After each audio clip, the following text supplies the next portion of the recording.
Good morning students. बेटे आज हम करने वाले हैं चैप्टर नंबर 10 को नेक्स्ट वाले कॉन्सेप्ट कवर करेंगे। तो लास्ट वीडियो के अंदर हमने किया था कि जो हमारा बजट रिसीप्ट्स है उसमें 2 पॉइंट हमने रीड किए थे, रेवेन्यू रिसीप्ट्स क्या होते हैं और कैपिटल रिसीप्ट्स। आज हम करने वाले हैं कि गवर्नमेंट के एक्सपेंडिचर के बारे में पढ़ेंगे। ठीक है, बजट एक्सपेंडिचर क्या है? It refers to the estimated expenditure to be incurred by the government on its different development and non-development programs। Government के द्वारा जो भी खर्चे किए जाते हैं एक फिजिकल ईयर के अंदर, जो भी उसके डेवलप्ड खर्चे होते हैं या नॉन डेवलप्ड प्रोग्राम्स के लिए होते हैं, तो वो जो भी खर्चे वो एस्टिमेट लगाता है उन्हीं को हम बजट एक्सपेंडिचर कहते हैं। तो यहाँ पे इनकम 2 तरह से हमने किया था, इस तरह से बजट के एक्सपेंडिचर के हम 2 तरह से रीड करेंगे। एक होता है revenue expenditure. It refers to those government expenditure which neither create an asset, physical or financial asset, nor reduce a liability।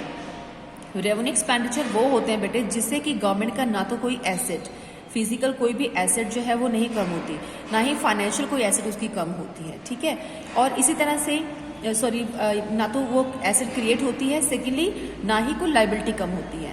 हम ये नहीं कह सकते कि अगर उसने खर्चा किया है तो उसने लोन चुका दिया तो उसकी लाइबिलिटी खत्म होगी, नहीं, यहाँ पे कोई भी रिड्यूसमेंट नहीं होती है लाइबिलिटी की। राइट, तो दूसरा क्या आता है कि अगर खर्चा करते हैं तो हम कहते हैं कभी कोई बदले में एसेट खरीद लिया होगा, तो यहाँ पे कोई एसेट भी नहीं खरीदा है, ना तो कोई फाइनेंशियल ना फिर फिजिकल कोई एसेट नहीं खरीदा है, बट उसके अलावा ही ये खर्चे हुए हैं। ठीक है, तो दोनों ही चीजें जो है वो यहाँ पे नहीं होती, ना तो कोई एसेट बनती है ना लाइबिलिटी कम पड़ती है, बट खर्चे फिर भी जो है होते हैं गवर्नमेंट के, उसको बोलते हैं रेवेन्यू एक्सपेंडिचर। किस तरह के खर्चे जो है वो इसमें कंसीडर कर सकते हैं हम जब गवर्नमेंट खर्चा करती है? This expenditure is also known as current expenditure. इसको हम करंट एक्सपेंडिचर भी बोलते हैं बेटे, क्योंकि रूटीन के अंदर जो उसको करंट ईयर के अकॉर्डिंगली वो खर्चा चेकआउट करती है, जो उसको करना ही पड़ता है गवर्नमेंट को, तो इसको करंट एक्सपेंडिचर के नाम से भी जाना जाता है। जैसे कि एक्सपेंडिचर हो गया, सब्सिडीज गवर्नमेंट को प्रोवाइड करनी पड़ती हैं, ठीक है, ये खर्चा हो सकता है। या अब पेंशन जो है लोगों की लगाते हैं, एक अलग अलग डिफरेंट डिपार्टमेंट के अंदर जो है उनको पेंशन फंड देना पड़ता है। ठीक है, तो वो उसकी रूटीन में मतलब करंट ईयर में जितना भी उनके साल में जो एस्टिमेशन है खर्चों का, वो सारा इसी के अंदर आता है। इंटरेस्ट पेमेंट अगर करना पड़े गवर्नमेंट को, जो भी उसने डेट उधार लिया हुआ है तो बदले में उनको इंटरेस्ट पे करना पड़ेगा, या फिर यहाँ पे सैलरीज प्रोवाइड करनी है, ठीक है, ये वेजेस प्रोवाइड करनी है, जिसको हम कंपनसेशन ऑफ एम्प्लॉयज़ के नाम से भी जानते हैं। ठीक है, तो कंपनसेशन लोगों को देना, जितने भी उसके गवर्नमेंट डिपार्टमेंट के अंदर गवर्नमेंट एम्प्लॉयज़ हैं तो उनको कंपनसेट करना है। ठीक है, उनको वेजेस प्रोवाइड करनी है एक्सेट्रा। या फिर डिफेंस के लिए उसको अपनी लोगों के वेलफेयर के लिए डिफेंस के ऊपर हर साल जो है वो कुछ खर्चा करना पड़ता है, ताकि कभी भी कुछ ऐसी सिचुएशन आ जाए इकोनॉमी के अंदर कि उनको एकदम से कोई वार लग जाए या कुछ और चाहिए यहाँ पे कुछ ऐसी चीज़ें, तो उसके लिए डिफेंस इक्विपमेंट ला के रखने पड़ते हैं, तो उसके ऊपर उसको खर्चा जो है वो अपनी इकोनॉमी के लिए करना पड़ता है। इसके अलावा क्या हो सकता है, कई बार क्या होता है कि गवर्नमेंट को स्टेट वालों को कुछ ग्रांट देनी पड़ती है। ठीक है, ग्रांट इन एड देनी पड़ती है, तो वो भी क्या है, सारा खर्चा जो है गवर्नमेंट का किस में गिना जाता है? रेवेन्यू एक्सपेंडिचर का पार्ट गिना जाता है। ठीक है बेटे, इसके अलावा क्या होता है? Capital expenditure. कैपिटल एक्सपेंडिचर का मतलब it refers to those government expenditure that either create an asset और रिड्यूस अ लायबिलिटी। इसमें क्या होता है कि गवर्नमेंट का कोई ना कोई एसेट जो है वो बन सकती है, अगर खर्चा किया तो बदले में कोई एसेट आ गई। ठीक है, या फिर लायबिलिटी कम हो सकती है कि हमने कोई खर्चा किया तो खर्चा वो किसी ना किसी पर्सन का लोन चुकाने के लिए था, तो इससे लायबिलिटी रिड्यूस हो सकती है। दोनों ही पोर्शन हो सकती हैं, पॉसिबिलिटी हो सकती है। तो इसी को हम क्या बोलते हैं कि खर्चा है लेकिन कैपिटल नेचर खर्चा है, उसको कैपिटल एक्सपेंडिचर के नाम से जानते हैं। ठीक है, गवर्नमेंट के 2 तरह के एक्सपेंडिचर हमने रीड किए। तो एक्सपेंडिचर इसमें हो सकता है जैसे कि हमने खर्चा किया, expenditure arise due to acquisition of asset, या तो हम कोई मशीनरी खरीद रहे हैं। ठीक है, गवर्नमेंट ने मशीनरी खरीदी, गवर्नमेंट ने कोई बिल्डिंग जो है वो खरीदी है। ठीक है, तो उसके लिए खर्चा कर रहा है, कोई इक्विपमेंट्स खरीदे हैं अपनी इकॉनमी के अंदर, बाहर से इंपोर्ट करवाए हैं, तो ऐसा कुछ भी हो सकता है। इन्वेस्टमेंट अगर करता है गवर्नमेंट शेयर मार्केट के अंदर, इन्वेस्ट इन शेयर मार्केट, तो ये भी जो खर्चे हैं ये कि कौन से खर्चे कहलाते हैं? कैपिटल, क्योंकि इन सब में खर्चा करके गवर्नमेंट की कहीं ना कहीं एसेट बन रही है। अगर खर्चा कर रहे हैं तो एसेट भी एक क्रिएट हो रही है। शेयर्स के अंदर अगर हम इन्वेस्टमेंट कर रहे हैं तो वो भी क्या है, एक तरह की इन्वेस्टमेंट है। तो इन्वेस्टमेंट क्या होती है, एक एसेट है, ठीक है। तो इसी तरह से अगर किसी स्टेट को वो लोन देता है, उधार देता है, लोन एंड एडवांसेस अगर हम पे करते हैं तो वो लोन एंड एडवांसेस कहीं ना कहीं जो है गवर्नमेंट को वापस तो मिलेगा ना, स्टेट गवर्नमेंट उनको देती है, तो वो लोन एंड एडवांसेस क्या हो गए, एक तरह की एसेट है। क्लियर। तो ये सारे जो पॉइंट्स हैं ये किस में कंसीडर किए जाते हैं, कैपिटल एक्सपेंडिचर के अंदर। सो अगर हम लोन एंड एडवांसेस की जगह पे रीपेमेंट ऑफ लोन की बात करें, अगर यहाँ पे रीपेमेंट ऑफ लोन, अगर कोई लोन था हमने उसको पेमेंट चुका दी, तो इससे क्या होगा, it is treated as capital expenditure also. कैसे, because it reduce the liability.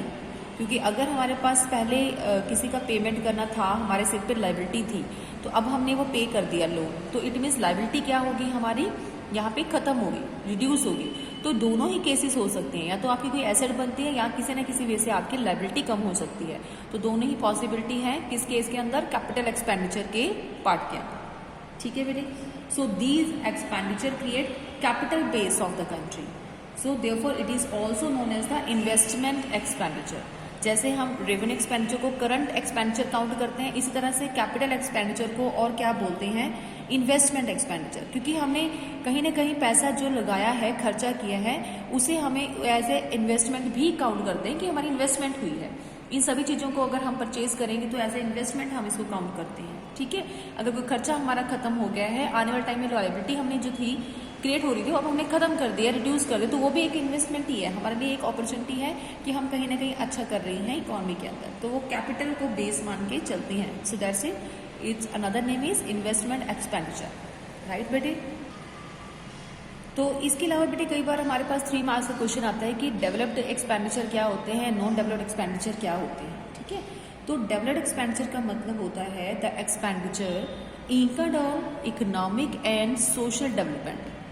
अगर कोई खर्चा जो है इकोनॉमिक वाइज या सोशल वाइज जो उसके डेवलप करने के लिए अगर हमें करना पड़े, इकोनॉमी में गवर्नमेंट को करना पड़े, तो ऐसे एक्सपेंडिचर को क्या बोला जाता है कि ये डेवलपमेंटल एक्सपेंडिचर है, ठीक है। तो इस तरह के एक्सपेंडिचर हम करते हैं नॉर्मली, जैसे कि एग्रीकल्चर के ऊपर गवर्नमेंट ने खर्चा कर दिया, तो एग्रीकल्चर को उसने ग्रो करना है इसलिए उसको खर्चा करना पड़ गया, या फिर इंडस्ट्रीज को ग्रो करने के लिए खर्चा करना पड़ गया, या फिर वाटर एंड पावर सप्लाई हमें चाहिए, ज़्यादा फैसिलिटी प्रोवाइड करनी है वाटर की भी, पावर सप्लाई की भी, तो इस तरह के खर्चों को हम कह सकते हैं कि डेवलपमेंटल खर्चे हैं। इसके अलावा क्या हो सकता है, गवर्नमेंट एजुकेशन के ऊपर खर्चा करता है, गवर्नमेंट हेल्थ सेक्टर को इम्प्रूव करता है तो उसके ऊपर खर्चा करना पड़ गया गवर्नमेंट को, या फिर कुछ इस तरह की, ये सर्विसेज पार्ट हो गया ना। इसके अलावा कुछ हो सकता है कि सोशल एंड कम्युनिटी सर्विसेज, ठीक है, सोशल एंड कम्युनिटी सर्विसेज के ऊपर भी उसको खर्चा करना पड़ सकता है। तो बेटे ये सारे पॉइंट हमारे डेवलपमेंट के लिए होते हैं, इकोनॉमी को डेवलप करना है हमने, तो इसको हम क्या बोलते हैं, development expenditure. So these expenditure also include developmental loan given by the central government या फिर state government to the non department undertaking, ठीक है। कुछ ऐसा भी पार्ट होता है जैसे कि इन खर्चों के अंदर हम डेवलपमेंटल लोन भी काउंट करते हैं। कई बार हमें 1 नंबर के क्वेश्चन के अंदर आता है कि डेवलपमेंटल लोन क्या होता है। डेवलपमेंटल लोन का मतलब होता है कि बेटे जब गवर्नमेंट जो है लोकल बॉडीज़ को कुछ पैसा उधार दे देती है, जिला परिषद को उधार दे दिया, पंचायती राज को उधार दे दिया, ठीक है, या फिर स्टेट गवर्नमेंट को कुछ उधार दे दिया, तो इस तरह की, या फिर कोई नॉन अंडरटेकिंग डिपार्टमेंट है उसको उधार दे दिया। नॉन अंडरटेकिंग डिपार्टमेंट मतलब जो कि गवर्नमेंट के कंट्रोल में नहीं है, गवर्नमेंट के अलावा नॉन अंडरटेकिंग डिपार्टमेंट। तो किसी भी जगह पे अगर गवर्नमेंट लोन देती है तो उसको हम क्या बोलते हैं, डेवलपमेंट के लिए लोन देती है तो उसको हम डेवलपमेंटल लोन का कहते हैं, ठीक है। 1 नंबर में अगर आ जाए तो आपको बताना है कि वो एक्सपेंडिचर जो कि डेवलपमेंटल लोन कहलाते हैं, जो कि गवर्नमेंट के द्वारा दिए जाते हैं, ठीक है, या तो लोकल बॉडीज़ को, स्टेट गवर्नमेंट को यहाँ पे दिया जाता है, और कोई नॉन डिपार्टमेंटल जो अंडरटेकिंग है उसको दे दिया जाता है, राइट। तो ये है बेटे डेवलपमेंट एक्सपेंडिचर। इसके बाद आता है कि नॉन डेवलपमेंट एक्सपेंडिचर क्या है। नॉन डेवलपमेंट खर्चे वो होते हैं जबकि गवर्नमेंट को डेवलपमेंट के लिए नहीं करने पड़ते, बल्कि कुछ एडमिनिस्ट्रेशन खर्चे करने पड़ सकते हैं। ठीक है, तो एडमिनिस्ट्रेशन के लिए जो खर्चे किए जाते हैं, जैसे कि एडमिनिस्ट्रेशन सर्विसेज प्रोवाइड की जाती है लोगों को, तो उसके लिए क्या खर्चे हो सकते हैं, जैसे कि डिफेंस के ऊपर खर्चा आ गया गवर्नमेंट का, राइट, या फिर पुलिस डिपार्टमेंट के लिए उनको कुछ खर्चा करना पड़ गया। ठीक है, जस्टिस के लिए उनको कुछ खर्चा करना पड़ गया। तो ये पॉइंट्स हैं जो कि एडमिनिस्ट्रेशन सर्विसेज के तौर पे कुछ खर्चे जो है गवर्नमेंट को करने पड़ते हैं। यहाँ पे इसको डेवलपमेंटल नहीं बोलेंगे, एडमिनिस्ट्रेशन डिपार्टमेंट में किए हुए, उनके सर्विसेज पे किए हुए खर्चे कहलाते हैं। इसके अलावा इसमें क्या इंक्लूड हो सकता है, गवर्नमेंट ने अगर कहीं से लोन लिया है तो उसको इंटरेस्ट पेमेंट करना पड़ता है। ठीक है, ये खर्चा हो सकता है। फिर उसके बाद पेंशन्स जो है लोगों को देनी पड़ती है हर साल, तो उसका खर्चा जो है गवर्नमेंट को निकालना पड़ता है। इनकेस कभी भी फेमाइंस वगैरह आ जाते हैं हमारी कंट्री के अंदर, तब हमें ज़रूरत पड़ती है, या फिर सब्सिडीज़ प्रोवाइड करने की ज़रूरत पड़ती है गवर्नमेंट को, तो वो भी ध्यान रखती है। ठीक है, या फिर कहीं ग्रांट देना पड़ गया, तो इन सारी चीज़ों से बेटे ये हमें कुछ पॉइंट्स नहीं है, इन सारी चीज़ों से डेवलपमेंट नहीं होती है, इन्हीं को हम नॉन डेवलपमेंट एक्सपेंडिचर बोलते हैं। ठीक है, so this expenditure is required for the smooth functioning of the government administration. यहाँ पे कुछ खर्चे करने पड़ते हैं ताकि हमारा जो एडमिनिस्ट्रेशन डिपार्टमेंट है वो स्मूथली चलता रहे, विदाउट एनी फाइनेंशियल डिफिसिट की वजह से, धीरे धीरे प्रॉपर चलता रहे। ठीक है, तो ये सारे पॉइंट्स कहाँ पे आते हैं, नॉन डेवलपमेंट के अंदर। कुछ खर्चे बेटे, एक और क्वेश्चन भी आता है कई बार कि प्लान एक्सपेंडिचर क्या होते हैं या फिर नॉन प्लान एक्सपेंडिचर क्या होते हैं। प्लान एक्सपेंडिचर का मतलब कि which is incurred on the new government initiatives. कुछ गवर्नमेंट जो है वो इनिशिएटिव करना चाहती है, तो उसके लिए उसको प्लान करना पड़ता है कि क्या क्या खर्चे हो सकते हैं। ठीक है, expenditure on current development and investment that arise due to plan proposal are included in the plan expenditure. Means जैसे कोई भी नई सरकार आ रही है तो उसको बहुत सारे प्लान करने पड़ते हैं डेवलपमेंट करने के लिए, अपनी इकोनॉमी को डेवलप करने के लिए कुछ प्लान करने पड़ेंगे। ठीक है, तो ऐसे खर्चों को हम प्लान एक्सपेंडिचर बोल सकते हैं। जैसे कि यहाँ पे एक्सपेंडिचर करेंगे, जैसे कि रूरल डेवलपमेंट कर दिया, तो रूरल को हमें वो करना है, थोड़ा सा आगे लेके जाना है, तो डेवलपमेंट करवानी है वहाँ पे, इरिगेशन फैसिलिटी जो है वो देनी है गांव के अंदर, या फिर एग्रीकल्चर फैसिलिटी को अच्छा करना है, एनर्जी को अच्छा करना है, ट्रांसपोर्ट फैसिलिटी को अच्छा करना है। तो ये सारी जगह के ऊपर जो खर्चे किए जाते हैं, साइंस एंड टेक्नोलॉजी के ऊपर खर्चा करना है गवर्नमेंट ने, ये कुछ ऐसे पॉइंट हैं जिसके ऊपर वो उसको प्लान करना पड़ेगा। ठीक है, ये प्लान करेंगे, फिर उसके ऊपर इन्वेस्टमेंट डिसाइड करेंगे, कितनी इन्वेस्टमेंट कौन से डिपार्टमेंट, कौन सी चीज़ों के लिए, कौन से फील्ड में उसको लगानी है। तो ये कुछ एग्जाम्पल है जिसको हम प्लान एक्सपेंडिचर के अंदर काउंट कर लेते हैं। ठीक है, इसके अलावा बहुत कुछ है, जैसे कि सोशल सर्विस भी हम लिख सकते हैं। सोशल सर्विसेज के लिए उसको प्लान करना है तो वो खर्चे करेंगे वहाँ पे। तो ये सारे एग्जाम्पल्स हैं। ठीक है, कम्युनिकेशन के ऊपर कर दिया। आगे आता है नॉन प्लान एक्सपेंडिचर का मतलब क्या होता है। Non plan expenditure, non plan expenditure, non plan expenditure में बेटे आता है जो कि गवर्नमेंट के रूटीन वाइज जो खर्चे होते हैं। ठीक है, उसको नॉन प्लान के अकॉर्डिंगली देखते हैं। हमने यहाँ पे प्लान लिया, जिनकी कोई नया अगर कुछ करने की सोचते हैं तो वो आगे के लिए प्लान होता है कि हमने न्यू क्या करना है। ठीक है, तो उसको हम बोलते हैं प्लान एक्सपेंडिचर। लेकिन जहाँ पे हम रूटीन में जो खर्चे आते हैं या फिर पास्ट कमिटमेंट्स कर रखे हैं हमने, वो सारे इसमें इंक्लूड होते हैं। ठीक है, रूटीन वाइज जो खर्चे किए जाते हैं या कोई पास्ट कमिटमेंट है तो उसी को ख़त्म करना है हमने। इसमें कुछ नया नहीं है, पहले की जो चीज़ें हैं उसी को हमने इसमें कवर करना है कि उस पर खर्चा करना होता है। तो past commitments are also included in the non plan expenditure. जैसे कि ये कैपिटल भी हो सकते हैं और रेवेन्यू एक्सपेंडिचर भी हो सकते हैं, कैपिटल भी एंड रेवेन्यू भी। ठीक है, तो एक्सपेंडिचर्स अगर हमने बार बार ये चीज़ अगर डिस्कस कर चुके हैं, अगर गवर्नमेंट को सब्सिडीज प्रोवाइड करना है, ठीक है, तो इसके लिए वो प्लान नहीं है, वो तो रूटीन है, उसको करना ही पड़ता है, सब्सिडीज प्रोवाइड करना, राइट। और डिफेंस के लिए खर्चा करना, तो इसके लिए खर्चा करना, इंटरेस्ट पेमेंट करना, अगर उसको कोई लोन ले रखा है तो इंटरेस्ट पेमेंट करेगा तो उसकी पेमेंट जो है वो गवर्नमेंट को चुकानी पड़ती है। तो ये सारे खर्चे क्या हैं बेटे, यहाँ पे नॉन प्लान एक्सपेंडिचर के अंदर काउंट करते हैं। इसके अलावा क्या होता है कि अगर कोई कंस्ट्रक्शन चल रहा है तो कंस्ट्रक्शन ऑफ ऑफिसेज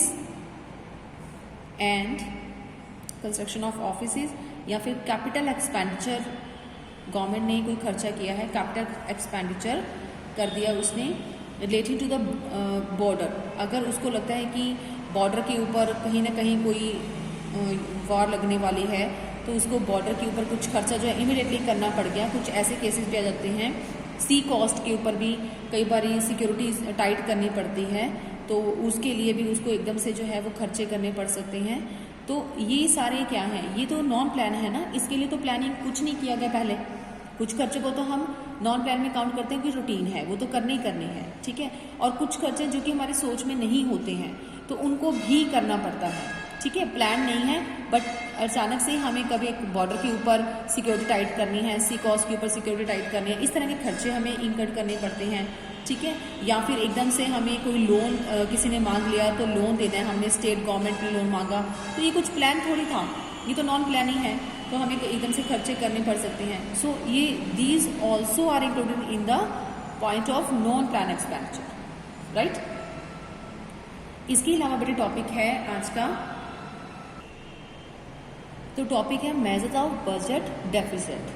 तो ये क्या होता है कि मेजर्स ऑफ बजट डेफिसिट क्या होता है कि अगर हमारा बजट जो बनाते हैं उस बजट में कमी आ जाए, हमारे खर्चे ज़्यादा हैं, हमारे पास उतनी इनकम नहीं है, तो उस हिसाब से हमें लगता है कि हमारा बजट तो है वो डामाडोल हो गया, इट मीन्स बजट जो है वो डेफिसिट हो गया, कमी होगी बजट में। उसको कैसे मेज़र किया जाएगा, तो पहले हम देखेंगे कि बजट डेफिसिट का मतलब क्या है, ठीक है। बजट डेफिसिट के अंदर कौन कौन से पॉइंट आते हैं, फिर उसके हिसाब से हम देखेंगे कि इसको कैसे हम मेज़र कर सकते हैं, right. What is budget deficit? Budget deficit, also called government deficit, refers to a situation when budget expenditure of the government are greater than the budget receipt. अगर गवर्नमेंट के खर्चे, इसको गवर्नमेंट डेफिसिट भी बोलते हैं, अगर गवर्नमेंट के खर्चे ज़्यादा हो जाते हैं गवर्नमेंट की रिसीट से, ठीक है, उसकी इनकम से, तब हम बोलते हैं कि बजट जो है वो डेफिसिट चल रहा है, गवर्नमेंट डेफिसिट हो रहा है, यानी कि इसको हम इस नाम से भी जानते हैं। It is the excess of total expenditure. Total expenditure में आपको पता है कि रेवेन्यू एक्सपेंडिचर भी लेंगे और कैपिटल एक्सपेंडिचर भी लेंगे, ठीक है। जब हमारे खर्चे जो हैं यानी कि टोटल एक्सपेंडिचर ज़्यादा हो जाते हैं over and above the total receipt से, और रिसीट में भी हम कैपिटल रिसीट्स और रेवेन्यू रिसीट्स काउंट करते हैं। तो टोटल का मतलब ही है जितने भी रेवेन्यू इनकम्स आई हैं, जितनी कैपिटल इनकम्स आई हैं, उन सबको प्लस कर लेते हैं। अगर उससे ज़्यादा होते हैं हमारे एक्सपेंडिचर्स तो उसको बोलते हैं कि यहाँ पे क्या हो गया, बजट डेफिसिट हो गया, राइट। इसका एक फॉर्मूला है बजट डेफिसिट का। बजट डेफिसिट क्या होता है, टोटल एक्सपेंडिचर यानी कि revenue plus capital expenditure, right, minus करेंगे टोटल रिसीट्स यानी कि revenue receipts plus capital receipts, दोनों को हम अगर माइनस कर देंगे तो क्या आ जाएगा, वो डेफिसिट निकल आएगा, जो कि हम फाइंड आउट करना चाहते हैं कि बजट कितना कम पड़ता है, खर्चे ज़्यादा है, इनकम कम है, राइट। तो ये हमारा क्वेश्चन है। तो इसी बजट डेफिसिट को हम फाइंड आउट कैसे करेंगे, इसके टाइप्स हैं। टाइप्स क्या हैं और कैसे मेजर किया जाएगा इसको? एक तो रेवेन्यू डेफिसिट हमें पता होना चाहिए, 3 टाइप्स हैं, एक होता है फिजिकल डेफिसिट और एक होता है प्राइमरी डेफिसिट। तो टर्न वाइज इसको हम स्टार्ट करते हैं। सो बेटे सबसे पहले है रेवेन्यू डेफिसिट का मतलब क्या होता है। Revenue deficit is the excess of revenue expenditure over the revenue receives. हमें यहाँ पे क्या करना है, सिर्फ रेवेन्यू खर्चों को देखना है कि वो कितने ज़्यादा है रेवेन्यू रिसीव्ट से, राइट। तो बन जाता है रेवेन्यू डेफिसिट। रेवेन्यू डेफिसिट जो है वो कैसे पता लगेगा, रेवेन्यू एक्सपेंडिचर में से अगर हम रेवेन्यू रिसीव्स को माइनस कर देते हैं तो रेवेन्यू डेफिसिट आ जाता है। सिंपल सा फॉर्मूला है, आप इसको फाइंड आउट कर सकते हैं, ठीक है। तो यहाँ पे हम इसकी इम्प्लीकेशन भी साथ में देखते हैं। इम्प्लीकेशन का मतलब कि इसी रेवेन्यू डेफिसिट का हमारी इकॉनमी के ऊपर क्या प्रभाव पड़ता है, क्या इम्पैक्ट पड़ता है, ठीक है, उसी को हम इम्प्लीकेशंस कहते हैं। तो अगर ऐसा कुछ इकॉनमी में होता है कि गवर्नमेंट के खर्चे ज़्यादा हैं, रेवेन्यू खर्चे ज़्यादा हैं और रिसीट्स कम हैं, तो गवर्नमेंट क्या करेगी, या तो वो कट इन एक्सपेंडिचर करेगी, अपने खर्चों को कम करेगी, जो खर्चे ज़्यादा हैं अलग अलग वेलफेयर प्रोग्राम्स के ऊपर गवर्नमेंट कर रही है तो उनको कम करेगी, ठीक है। This lead to loss of the social welfare. अगर ऐसा करती है सरकार तो सोशल वेलफेयर नहीं हो पाएगा। दूसरा इम्पैक्ट क्या पड़ेगा इकॉनमी के ऊपर कि गवर्नमेंट या फिर क्या करेगी, अपने फंड को इंक्रीज करेगी बोरो करके, पैसा उधार लेगी कहीं से, खर्चों को अगर कट नहीं करना चाहती तो वो कहीं से उसको बोरो करना पड़ेगा मनी। सो ये क्या होगा, गवर्नमेंट की लाइबिलिटी बढ़ा देगा, लाइबिलिटी इंक्रीज हो जाएगी एंड लोअर इट्स क्रेडिट वर्थनेस, और उसके पास जो क्रेडिट वर्थनेस है वो कम हो जाएगी। ठीक है, तो इट मीन्स क्या होगा कि कहीं ना कहीं इकोनॉमी में ये भी इम्पैक्ट पड़ रहे हैं। तो क्रेडिट वर्थनेस मतलब होता है कि क्रेडिट चुकाने के लिए पैसा भी तो चाहिए ना, वो उसके पास कम हो जाता है, वर्थनेस कम है।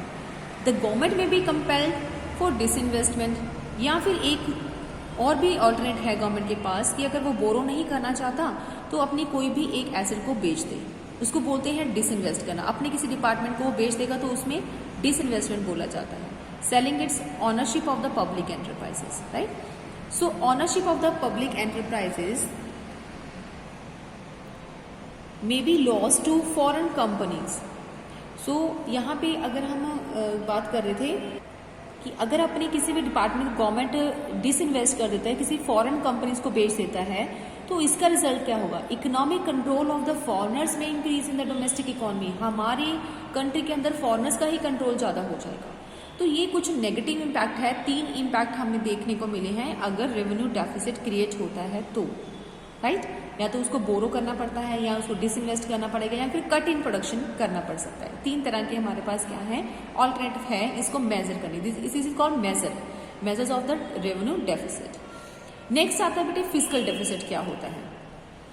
तो फिस्कल डेफिसिट का मतलब होता है कि अगर यहाँ पे हम टोटल ले लें खर्चों को, टोटल एक्सपेंडिचर ले लें, revenue expenditure plus capital expenditure, right, दोनों को हमने ले लिया, राइट। उसमें से अगर हम करते हैं minus total receipts and then borrowings, तो हम यहाँ पे क्या लेंगे, रेवेन्यू रिसीट्स भी लेनी है, कैपिटल रिसीट्स भी लेनी है, लेकिन अदर देन बोरोइंग लेनी है। तो अदर देन बोरोइंग का मतलब क्या होता है, हमें यहाँ पे टोटल अपने हाथ में आया हुआ पैसा चेक करना है कि गवर्नमेंट के पास खुद का कितना पैसा है, लेकिन जो पैसा उसने बोरो करके इकट्ठा किया है वो एक तरह का कैपिटल रिसीट है, लेकिन बोरो किया हुआ पैसा तो हमें कहीं ना कहीं वापस करना पड़ेगा ना कभी, तो उसको तो हम काउंट नहीं कर सकते हैं ना।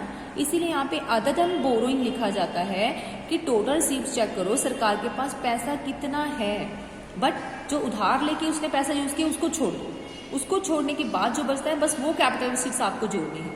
यानी कि आप रेवेन्यू रिसीट्स तो सारे ले सकते हो, कैपिटल रिसीट में ये वाला बोरोइंग वाला पॉइंट छोड़ दोगे तो बोरो के अलावा क्या ले सकते हो कि अगर उसने कोई अपनी एसेट बेच के पैसा कमाया है तब तो आप इसमें ले सकते हो कैपिटल में, यानी कि सारे आइटम यानी बोरोइंग वाला छोड़ के बाकी आइटम हम ले सकते हो। ठीक है, तो total expenditure minus total receipts अगर आप लेस करते हो तो आ जाएगा फिस्कल डेफिसिट। तो फिस्कल डेफिसिट भी हमारा इंपॉर्टेंट पॉइंट है। बी मतलब बीई मतलब हमारा बजट एक्सपेंडिचर माइनस बजट यहाँ पे रेवेन्यूज जितनी भी है अदर देन बोरिंग्स आपको लेना है, तो आपके पास एफडी आ जाएगा। और अगर आपके एक्सपेंडिचर ज़्यादा है बीआर से अदर देन बोरिंग, आप इस तरीके से भी लिख सकते हो, तो वो भी क्या होता है, एफडी होता है। बेटे इसकी इम्प्लीकेशंस जो हैं वो हम नेक्स्ट वीडियो में करेंगे। अब तक आप सिर्फ यहीं तक के चैप्टर को रिवाइज कर लोगे। यहीं पे हम अपना टॉपिक आज खत्म करते हैं। Okay students.